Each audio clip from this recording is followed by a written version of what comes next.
What's good, y'all, man? We got Spider-Man brand new day, official teaser, Sony CinemaCon announcement, title reveal. So yeah, so they named a new Spider-Man, I believe so. I don't know. Brand new day, man. So but we gotta see what's going on, man, and see what the title is. I know it's a title, but we don't know. Maybe it is though. But yeah, like it, sub to my channel, hit the bell if new, and yeah. What's going on, guys? Welcome to Everything Always. My name's Michael Roman, aka Allfires, and as it turns out, the Sony CinemaCon panel did not disappoint. Not only did they let us know that the final installment of They ain't disappoint. Damn. is coming on June 4th, 2027, but we did get the highly anticipated 2027. Wait, what is that? Spider-Verse is coming on June 4th, 2027.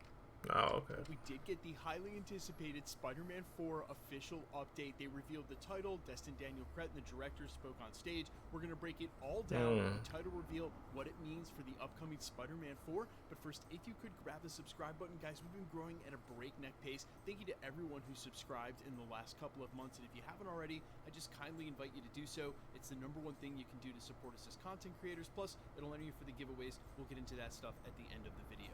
Okay, so as officially revealed by Sony at CinemaCon this evening, Spider-Man 4 will officially be named Spider-Man Brand New Day. I got it right here, exclusive, and moved there July 31st, 2026. So it's only 1 year. So they gotta film this year then, right? Right around. I hope they ain't rushing this shit, but hope they ain't rushing.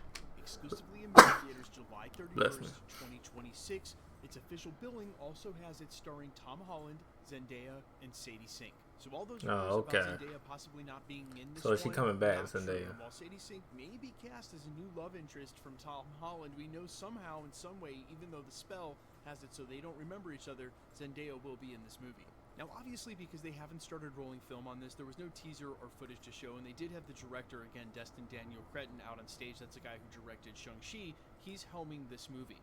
And outside of the industry insider, Sadie Sink was joining the film before the Hollywood trades got around to confirming it last week. We really don't know much about where this film's direction is going. Now, I will issue the lightest of spoiler warning because we've had a lot in the way of rumors or industry insider updates, including that there is a female villain that was listed on the casting grid. There was also 2 other roles, one of which really looked like Harry Osborn. But the casting grid that had Sadie Sink confirmed for it certainly read like MJ, although that's not confirmed. Obviously, that's Zendaya's role. This would be Mary Jane. And for the female villain, they were looking for a female in her 30s to 50s. And weeks before, Daniel RPK had tweeted out a picture in regards to the scoop of Spider-Queen. Now, we covered her here at the channel, but that is not the news as of late. And again, another spoiler warning if you don't want to wade deeper into this video for what the industry insiders are saying are going on. But the guy who broke that Sadie Sink might be joining Marvel, although he had her as Jean Grey, is the same guy who nailed Robert Downey Jr. as Dr. Doom 2 months early. That's Jeff Snyder. So the dude that said that Doom would be Robert is a dude that, damn, so he right on it then. He right on the money.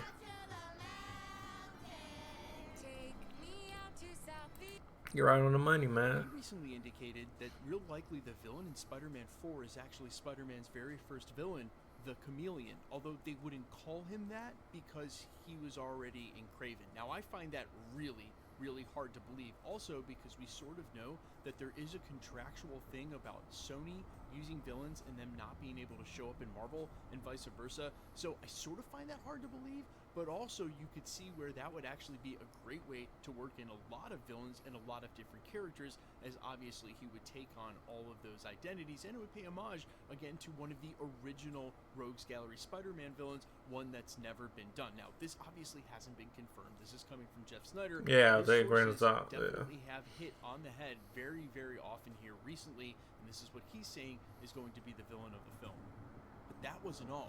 The latest rumors say that this film, Spider-Man 4, will actually take place simultaneously or running parallel to the events of Avengers Doomsday, and that might have something to do with Tom Holland's absence from the film. Now, I don't know if I believe all that, because I think Marvel Studios knows that having Tom Holland Spider-Man in Avengers 5, where it had already been rumored he would play a huge role in both of these films, I think they're not going to miss the opportunity to get him involved, and it's very likely in Avengers Secret Wars we'll see all three of the Spider-Men, Andrew Garfield and Tobey Maguire, back. But there are rumors that he'll be so busy filming with the Odyssey and Spider-Man 4 this year that he just will not be able to make it to the set of Doomsday, and instead Spider-Man 4 will be set during the very same time. To me, if there's any truth in that at all, that spells a villain of Doctor Doom, or at least them using some of the real estate in Spider-Man 4 to develop the Doomsday storyline, focus some of the film on Doom. So it would be interesting to see how any other villain, be it Spider-Queen or the Chameleon, would work into the landscape of what should be going on during Doomsday, but it would also help explain why this would still be set in New York and pre-Battleworld, because once we get to the end of Doomsday, and if Doom is in any way successful, the landscape of the entire MCU, of the entire multiverse, will be in such shambles, and I think that makes it a lot easier on Spider-Man 4 to be pre-Battleworld, pre the end of Doomsday, rather than try to work them in between, because then obviously every single detail, the setting, everything is dictated by whatever happens at the end of Doomsday. Now, speaking of which, and according to the same industry insider, they still haven't finished the Avengers Doomsday script, and you have to imagine that's sort of the holdup for Spider-Man 4 and Secret Wars and anything else coming that has to work around this. Until they know some of their chess pieces, where they'll start and where they'll end, I'm sure the writers on Spider-Man 4 have been patiently waiting for updates for specific details about how to work this all out. And honestly, this news now about it being pre-Battleworld makes that so much easier on the writers. I strongly believe that that's the case. Now, I don't think it means that he won't be somewhat in Doomsday, but then again, I wouldn't totally be shocked, because at some rate, not every character is even going to have time for dialogue, let alone being in the film. Yeah, all them characters, fat. I don't know.